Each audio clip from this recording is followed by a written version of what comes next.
उनको भी मैं सावधान करना चाहता हूँ।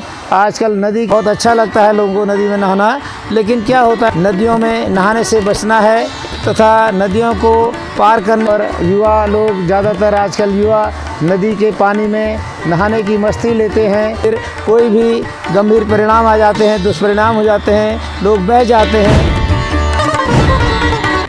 हेलो गाइज, मेरे चैनल नेशन वेलफेयर में आप सभी का स्वागत है। और आज मैं यह कोटावा खंड का जो रुड़की है, यहाँ पर गांव रुड़की है, इससे आगे देचौरी देगांव का एक रास्ता जाता है, तो वहाँ पर एक पुल है, उस पुल पे ही मैं यह नदी को दिखा रहा हूँ। और मैं आज नदी के बारे में ही गाइज आपको बताने जा रहा हूँ।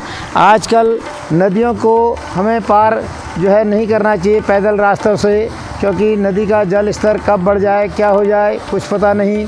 और युवा लोग ज़्यादातर आजकल युवा नदी के पानी में नहाने की मस्ती लेते हैं, उनको भी मैं सावधान करना चाहता हूँ। आजकल नदी के पानी में नहाने के लिए हमें नहीं जाना चाहिए, क्योंकि हम जहाँ नहा रहे होते हैं वहाँ पर नदी का जल स्तर कम है, लेकिन अचानक पहाड़ों में बारिश होने से जल स्तर बहुत बढ़ जाता है। और जल स्तर इतना बढ़ जाता है कि हमें पता भी नहीं चलता, नहाते नहाते उसमें युवा लोग बह जाते हैं। और लोग परिवारों को लेके भी जाते हैं नदियों में नहाने, क्योंकि गर्मी भी हो रही है और बरसात भी हो रही है, तो गर्मी की वजह से लोग नदी में नहाना बहुत अच्छा लगता है लोगों को नदी में नहाना।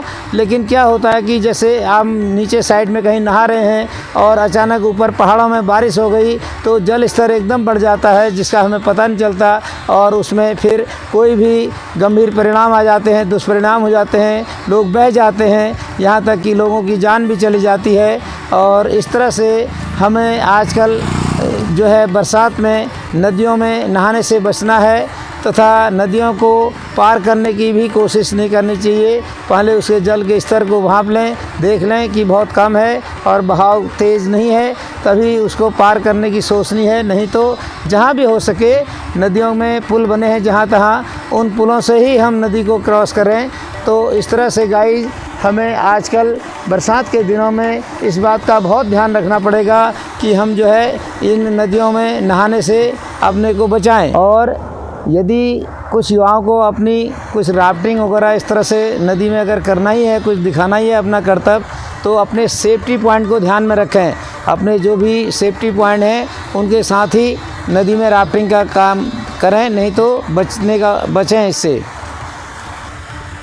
और गाइज, जिन लोगों के खेत ये नदी के किनारे खेत हैं और उन खेतों में भी आजकल ज़्यादा पानी आने से नदी में कटाव शुरू हो जाता है, और हमें अपने खेतों को बचाने के लिए भी इसके लिए हमें सुरक्षा की दीवार दे देनी चाहिए। और सुरक्षा की दीवार काफ़ी मजबूत होनी चाहिए, अच्छी होनी चाहिए, मोटी दीवार, सुरक्षा की मजबूत दीवार बनानी चाहिए, जिससे कि हमारे खेतों को नदियाँ कटाव में हमारी ज़मीन न बहे।